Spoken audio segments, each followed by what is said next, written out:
The STEM Society. What's poppin', people? My name is Cole Jackson. This is the STEM Society. Welcome back. There's a little bit of outrage on the internet today.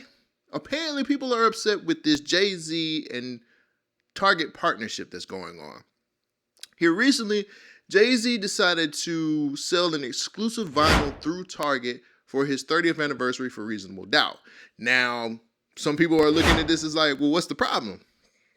Well, if you're black, you're boycotting Target right now. Because of their stance on DEI, black people have continuously boycotted Target and has been keeping their money away from them. And it's been working. Here recently, we found out back in 2025, which is last year, their stock dropped 61%.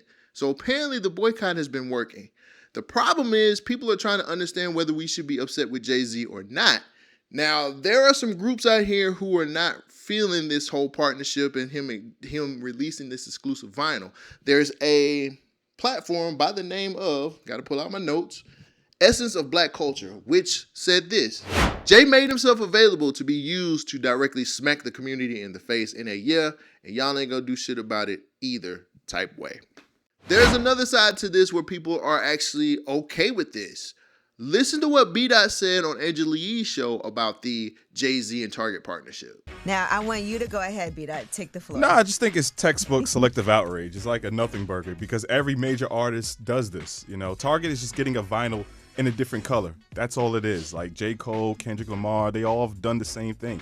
In fact, when D'Angelo passed, his vinyl for Voodoo got sold out. So I don't understand what the outrage is about. It just seems like it's a bunch of hypocrisy. All right. Well, I mean, I was thinking that this was something exclusive that was only available in Target. And while the other artists that you mentioned didn't have an exclusive deal, but Target markets it as an exclusive, but it's nothing like really exclusive, just a different color of the vinyl. Well, that is exclusive, well, it's not available anywhere else. Okay, but the product is still the product. You know what I mean? But like I said, it just feels like hypocrisy. Like Target still carries mad black brands and products. Like I think over 150. So are we gonna boycott that? Well, yeah, and I do know that there's people that have had deals before all of this DEI. Pullback has happened. So I think the concern is with him striking a deal, after that, and the ability to do that somewhere else. And you can also get the vinyl at his website as well, The exclusive white one? Not the white one, but... B-Dot, come on, you gotta stop doing that. Every artist. This is only available at Target. That is what makes it exclusive to Target. Every artist has an exclusive. Every major label... We could also just stream it, you know what I'm saying? You can do that too. But what I'm saying is this is something that is exclusive. That's why people are mad. It's not that they could get it anywhere else. But every artist has an exclusive. Whether or not people should be mad, but I'm just saying this is exclusive to Target. It feels like he's just like, this is the norm. This is what everybody does. Everybody does an exclusive through Target. We shouldn't be upset about it. But doesn't Jay-Z market himself as a person who is for the culture? Like, isn't that his brand per se?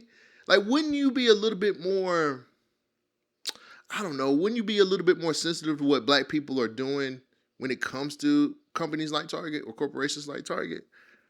Now, if you ask me, I don't think it's selective outrage. I think we're holding him accountable for who he's supposed to be, right?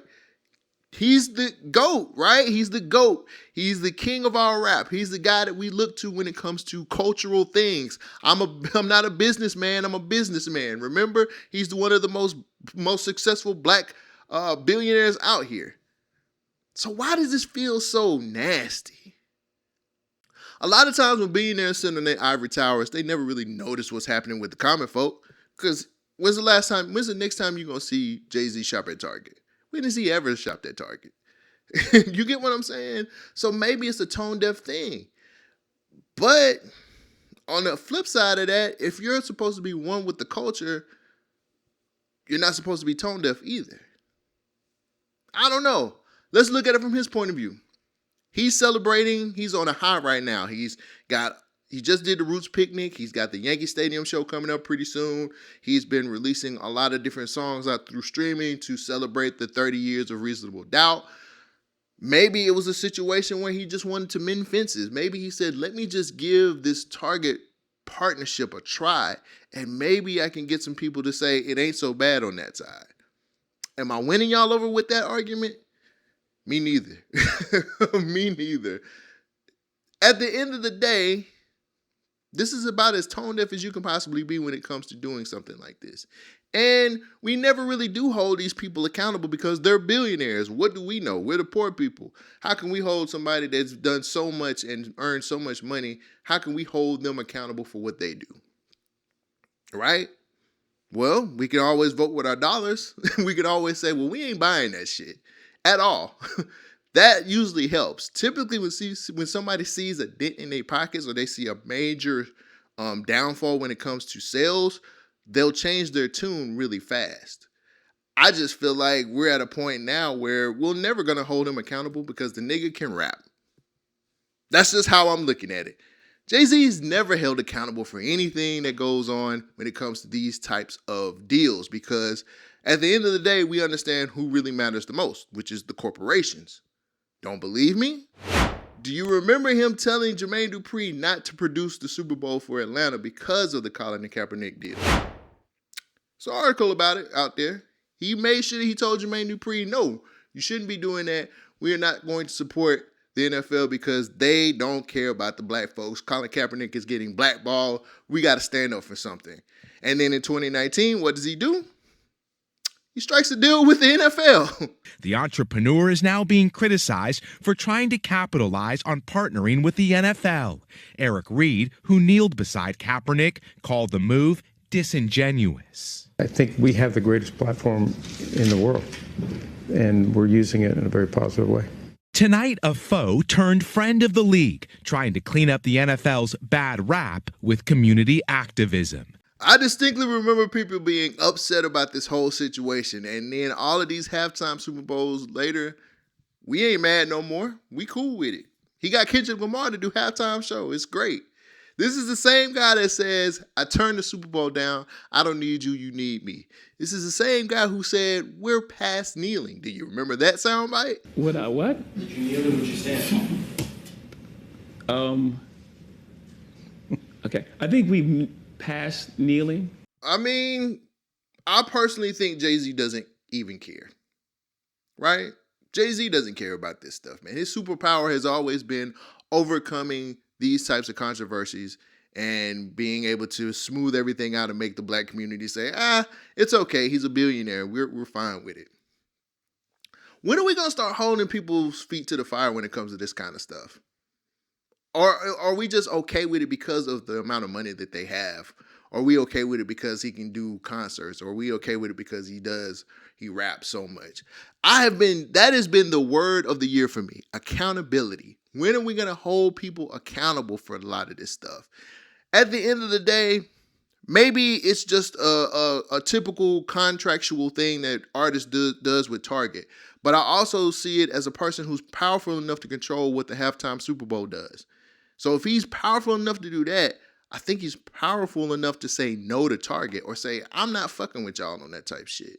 I went to his website just to see if that vinyl is there, which it is. He has a different version of it. But Jay-Z has been selling vinyls on his website, Jay-Z 30, all year.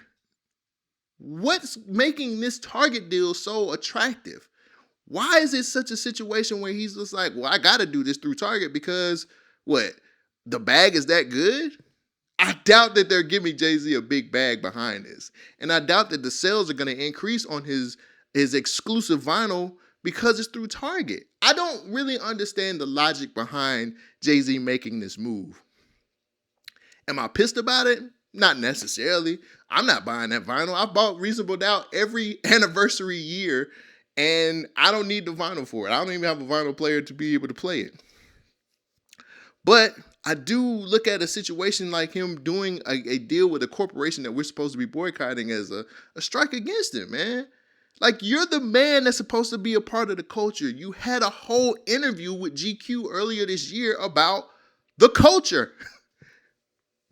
Do we forget that fast of how big that interview was and how he spoke about hip-hop and how we should be changing things? He sounds like the biggest hypocrite I've ever heard after that interview. Go back and listen. Please go back and listen to that GQ interview and tell me, does this not stink It smells real funny to me. So at the end of the day, I'm not outraged about it because I'm not going to buy it. I am disappointed by Jay because I would think he would be smarter than this. I think it's a lot of groups and a lot of people out here that he's knowingly kind of just saying, fuck them. Fuck y'all. I'm going to continue to do my business. I'm going to continue to do what I've been doing these years. And there's not a lot that you can do about it. How do you feel about Jay-Z doing this partnership with Target? Is it wrong? Do you think Jay-Z is tone deaf? Do you think Jay just doesn't really get the point? I'm going to put a pin in this and come back to it on another episode. We'll talk about it later. Before I get out of here, I do have a Cole's Corner. Now, this is all of a sudden because somebody just sent me this clip. And it's a clip of Nicki Minaj sitting down talking about her regrets and how the music industry is demonic. Listen to what she says in this interview. Do you think the music scene is very demonically organized? Is there a lot of crazy stuff that happens in there? Can you kind of tell me a little bit about that? Well, it sure isn't driving people to God. It's, it definitely isn't making people want God more because it focuses on the worship of material things. And we all play a part in it. I've played a part in it, of course. I guess I feel a sense of responsibility too a lot of the times because a lot of the stuff that I was rapping about, I didn't, I was so young too. I didn't realize that there are young people listening to it and how it could probably make them make certain decisions that wasn't, really thought out.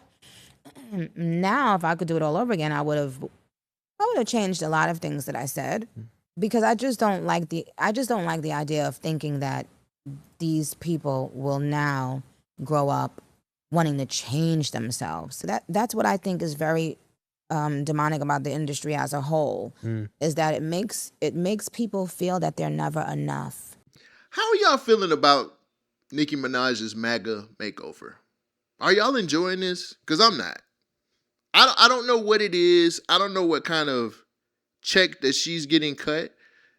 I just feel like right now she's on some other next level bullshit.